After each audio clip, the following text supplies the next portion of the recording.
نحمده ونصلي على رسوله الكريم اما بعد فاعوذ بالله من الشيطان الرجيم بسم الله الرحمن الرحيم. قال الله تبارك وتعالى في سورة السجدة: الله الذي خلق السماوات والأرض وما بينهما في 6 أيام ثم استوى على العرش ما لكم من دونه من ولي ولا شفيع أفلا تتذكرون.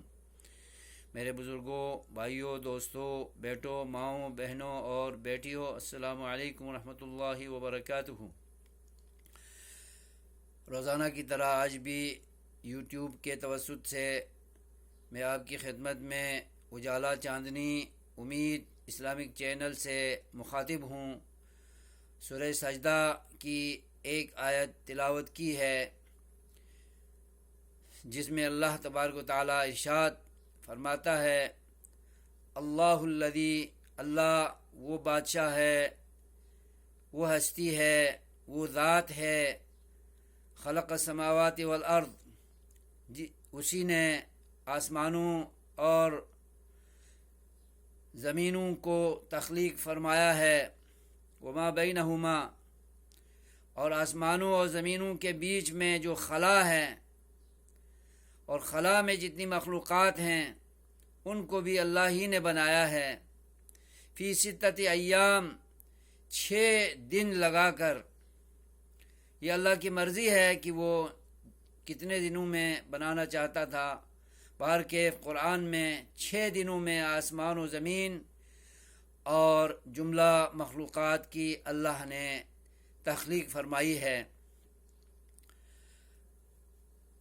اتوار کے دن سے شروع کیا اور جمعے کے دن اللہ نے تخلیقات کو بنانے سے اپنے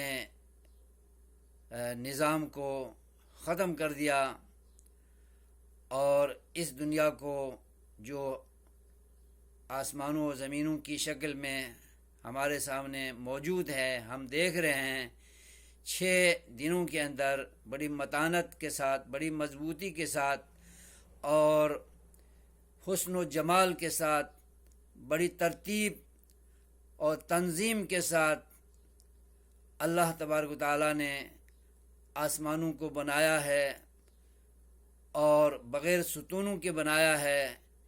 یہ اس کی شاہکار مخلوقات میں سے ہے، اور زمین کو مخلوق کی بلائی کے لیے ایسا ہموار کیا ہے، مخلوق کی تمام ضروریات کائنات ارض و سما میں ودیعت کر دی ہیں، اور ہر چیز دنیا میں اللہ نے رکھ دی ہیں، معیشت کے وسائل، معاشی وسائل، زندگی گزارنے کے وسائل، انسانی تمام ضروریات، مخلوق کی تمام ضروریات اس کائنات ارض و سما میں اللہ نے رکھ دی ہیں۔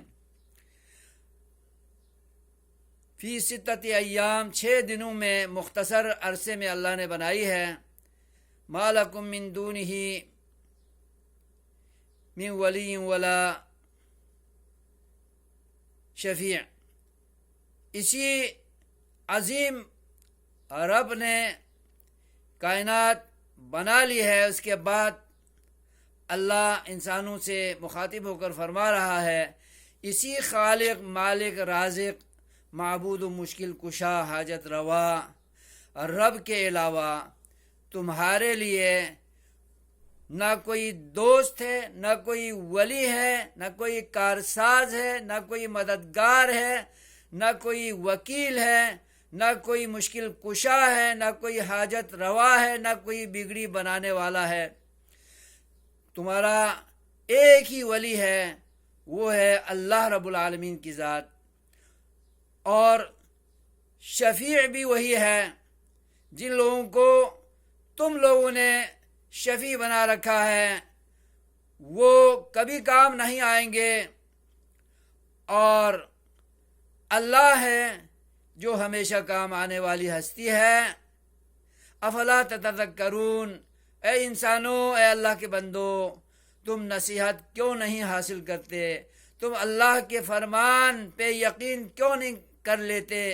تم اس پہ غور و فکر کیوں نہیں کر لیتے؟